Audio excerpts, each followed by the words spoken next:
mañana de lunes, Vero. Así es, una mañana pero totalmente activa y ya pues estamos con nuestra primera invitada aquí en el Diálogo de la Mañana. Ella es Daniela Febres Cordero, la subsecretaria de Educación de la Zona 8, con quien vamos a dialogar sobre el tema de cómo sobrellevamos todos los padres de familia y quienes estamos a cargo de niños también, cómo sobrellevamos el tema de la educación en medio de esta situación difícil que nos ha marcado la crisis energética. Así que le damos la bienvenida. Claro que sí, bienvenida. Muchísimas gracias, buenos días y un abrazo a quienes nos escuchan por Radio I99. Muy amable. Entonces sí, doctora, cuéntenos, ¿qué es lo que debemos contemplar en medio de esta situación que nos marca? Cortes de racionamiento, programación que a veces se cambia, que a veces se juega con el tema de que hay o no hay disponibilidad un poco de energía para podernos entregar. Entonces, ¿cómo nos manejamos? ¿Qué es lo que debemos entender quienes estamos del otro lado? Es decir, los padres de familia, quienes tienen a cargo niños que van a los centros educativos a estudiar y a adquirir conocimientos. Claro que sí. Bueno, lo primero y lo más importante es que nosotros como cartera de Estado, nosotros como Ministerio de Educación, somos los llamados a garantizar el acceso a la educación, a garantizar la continuidad educativa de nuestros niños, niñas y adolescentes, indistintamente de lo que estamos pasando. Ya hemos pasado por varios eventos desde el COVID-19, la crisis que tuvimos en enero, hoy esta crisis hídrica que estamos viviendo también, ¿verdad? Y sobre eso, lo importante es que los padres y madres de familia sepan, obviamente, y que estén comunicados de manera constante sobre estos cambios que pudiesen darse horarios. Por ejemplo, el día de ayer el Ministerio de Educación sacó un comunicado oficial. Por ejemplo, la jornada matutina desde hoy retornan con total normalidad, es decir, hay un ingreso de clases en la hora normal de las instituciones educativas y la salida también con total normalidad. La vespertina, en cambio, entra en un horario normal también, pero sí va a haber la salida anticipada de las 5 de la tarde. Y la jornada nocturna en la zona 8, en el cual tenemos 73 instituciones educativas, vamos a pasar a la modalidad no presencial. Ahora, en esta parte es importante porque pensamos que la no presencialidad es que no van a estudiar y es todo lo contrario.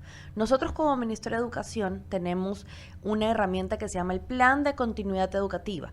Este plan de continuidad educativa se activa en el momento que nuestros niños, niñas y adolescentes no están de manera presencial en la institución. ¿Qué consiste el plan de continuidad educativa?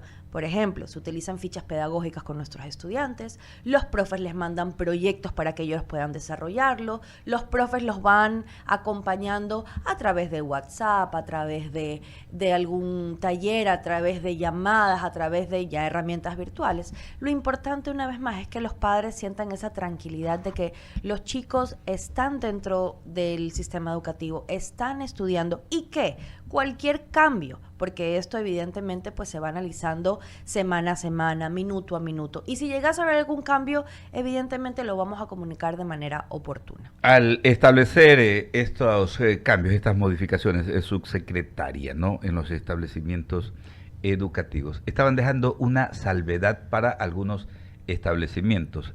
Entiendo que son los fiscomisionales. Correcto. En este caso, fiscomisionales y particulares y municipales. Y municipales. En ese caso, por ejemplo, lo dejamos a consideración de los establecimientos particulares, fiscomisionales y municipales. Estos sostenimientos o pueden acogerse a las medidas que nosotros estamos adoptando o, en su defecto, tomar otro tipo de medidas, es decir, seguir con la normalidad que ellos tienen. ¿Por qué?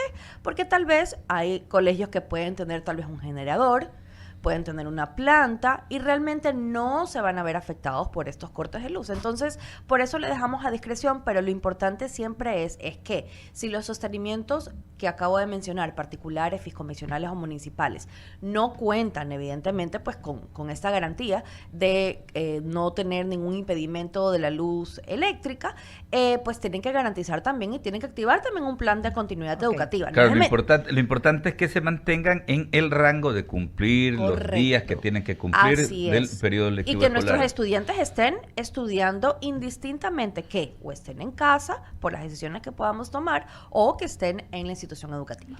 Ahora le pregunto desde el lado de una madre que me está escribiendo y me dice que ella toma buses para poder llegar al centro educativo. Entendemos que está en un colegio fiscal, su hijo.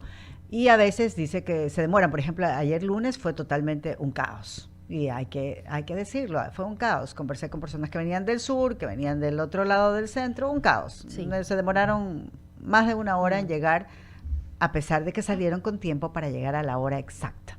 Entonces, ahí cómo se está analizando, tratando este tipo de casos. Recordemos que no todos los padres tienen un vehículo y menos también los niños que van a centros educativos fiscales. Totalmente, y de hecho lo vivimos hace poco con el paro de transporte que tuvimos aquí en Guayaquil, y justamente hemos conversado y nosotros desde la parte un poco más ya humanística, porque son factores externos que Así no es. permiten a los padres de familia, en este caso, pues llegar a tiempo y atrasarse, que es, digamos que parte también de la vida cotidiana, del tráfico en el que podemos estar atravesando, y en ese sentido nosotros hemos sido muy conscientes de estas particularidades que se pueden presentar.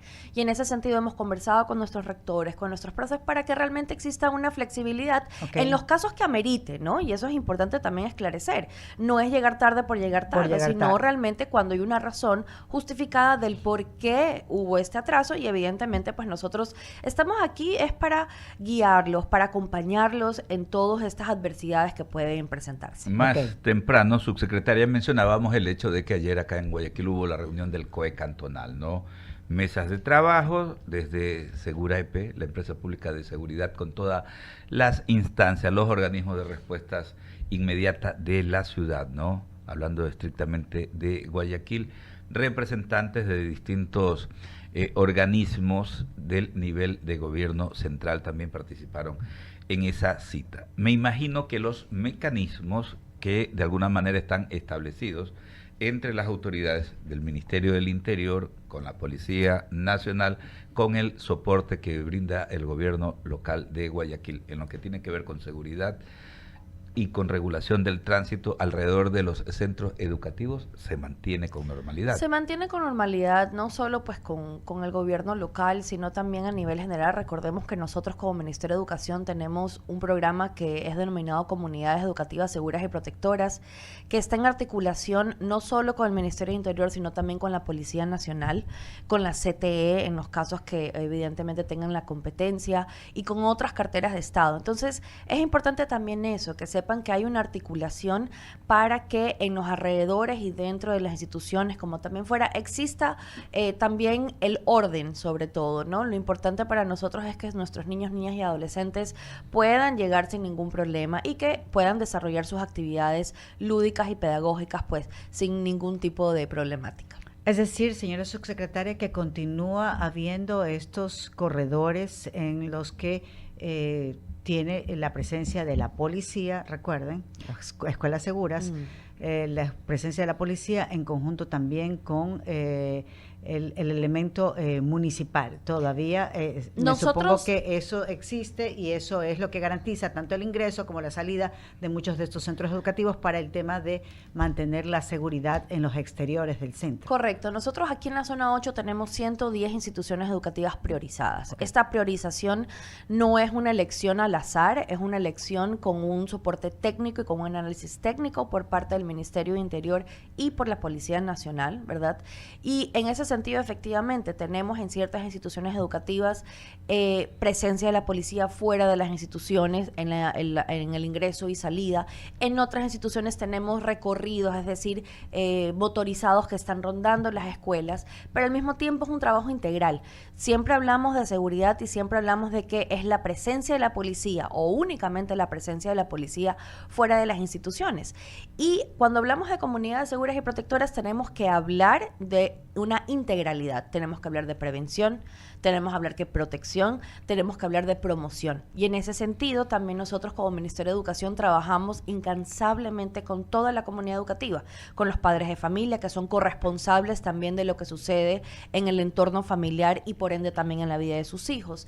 Por eso también hablamos de integralidad cuando trabajamos con nuestros DECES, que son los que dan la contención emocional a nuestros estudiantes y a las familias cuando están pasando por algún tipo de problema. Hablamos de integralidad y de prevención cuando trabajamos con nuestros profesores para que estén listos de cómo abordar, cómo identificar casos realmente que están poniendo en riesgo nuestras comunidades. Entonces, como digo, efectivamente hay la presencia en las priorizadas, muchas veces hay más en unas que en otras, pues esto obviamente tiene una lógica también del nivel de incidentes que se puedan ir identificando, pero lo importante una vez más es que aquí estamos. Aquí está el Ministerio de Educación, está la Policía Nacional, estamos todas las carteras de Estado del gobierno. La educación, como siempre decimos, es lo que tenemos que seguir trabajando. Claro. Hay que seguir garantizando. Claro, ¿qué tipo de novedad ayer se reportaba? Tal vez algo llamativo, ¿no? De alguna manera, las actividades de forma general estuvieron un tanto alteradas el día de ayer que arrancábamos la semana de labores. ¿Que tuvieron algún reporte particular en torno al sistema educativo? Reporte particular no lo he tenido como algo, digamos, como algo diferente a los otros días. Realmente no hay algo particular que pudiese decirlo. Tal vez pudiese haber sido, por ejemplo, lo que nos comentaba, usted nos comentaba, por ejemplo, de que pudieron haber llegado un poquito más atrasados, pero realmente alguna particularidad que genere como una inestabilidad o que genere algún tipo de problemática dentro de la zona 8 realmente no hubo. Evidentemente, y una vez más, cuando pasan este tipo de cambios, los contextos que se dan, y ya una vez más, y yo siempre soy muy enfática en esto de aquí, porque las sociedades siempre van a ir teniendo diferentes problemáticas. Ya lo vivimos en el COVID, lo vivimos en enero, estamos viviendo ahorita la crisis hídrica. Estos contextos, sí, en su momento generan cierta como ansiedad, cierto, tal vez como cuestionamientos de qué tenemos que hacer, pero lo importante siempre en esos momentos es mantener la calma. A ver, vamos a leer, vamos a escuchar los medios oficiales. Correcto. Porque, y sobre todo que haya pues las voces orientadoras, ¿no? O sea, que vayan definiendo. Este es el camino, estas son las disposiciones, con claridad, con exactitud, con prontitud, para que los padres de familia se puedan ir organizando y vayan tomando también en casa pues las decisiones más adecuadas. Totalmente. Y si es que llegase a existir algún tipo de duda, algún tipo de consulta, pues para eso están nuestras direcciones distritales, para eso están nuestras redes sociales, para eso están todos los puntos de atención que tenemos, tanto físicos como virtuales, porque eso también es importante, que la ciudadanía, si tienen dudas, por más lógicas que sean, por más que pudieron haber leído el comunicado, pero genera dudas, comuníquense, avísennos que nosotros de manera inmediata esclarecemos el tema. Entonces recuérdenos sus redes, claro que sí. Las direcciones para que las personas tengan esa facilidad. Claro que sí, nosotros en la zona 8 tenemos 12 direcciones distritales, están distribuidas en todo Guayaquil, tenemos zonas en Guasmo, Trinitaria, al lado del 28 de mayo para ser más exacta. En la Carlos Julio Arosemena. En la Carlos Julio Arosemena, correcto. Estamos en San Borondón, en Durán, estamos en el sector de las Acacias hay una, ¿no? En el sector de las Acacias queda una, sí, exactamente, de hecho todavía queda al lado, esa, ¿no? Sí, por supuesto, ese es el distrito 2. En fin, yo creo que después podemos pasarles como que las cuentas oficiales y los números de todas nuestras direcciones distritales para que también nos puedan comunicar. Igual estamos en Facebook, estamos en X, como educación_Z8. Z8. Sí, como zona 8. Así que lo importante es eso, que la comunidad esté bien informada. Claro, más temprano también comentábamos, ¿no? De que no se mueve, y esto es bueno reiterarlo, no se mueve la fecha tan especial que es, en este caso, pues jueves 26 de septiembre, ¿no? Día de la Bandera. Es el juramento para cuando uno pues transita esas etapas escolares, ¿no? Es una fecha tan importante y vale la pena pues que de la voz oficial pues nuestra audiencia, las madres de familia y los chicos que van en algunos casos todavía camino a los establecimientos educativos lo sepan, ¿no? Cuáles son pues los horarios definitivos para este acto de jura de bandera el día jueves 26 de septiembre. Sí, efectivamente, pues nosotros hemos establecido una hora, digamos una hora promedio, evidentemente, porque hay sectores en que tal vez el corte de luz pues sea después, sea un poquito antes, pero de manera general nosotros hemos establecido que la jura de bandera, por ejemplo, para la jornada matutina sea a las 10:30.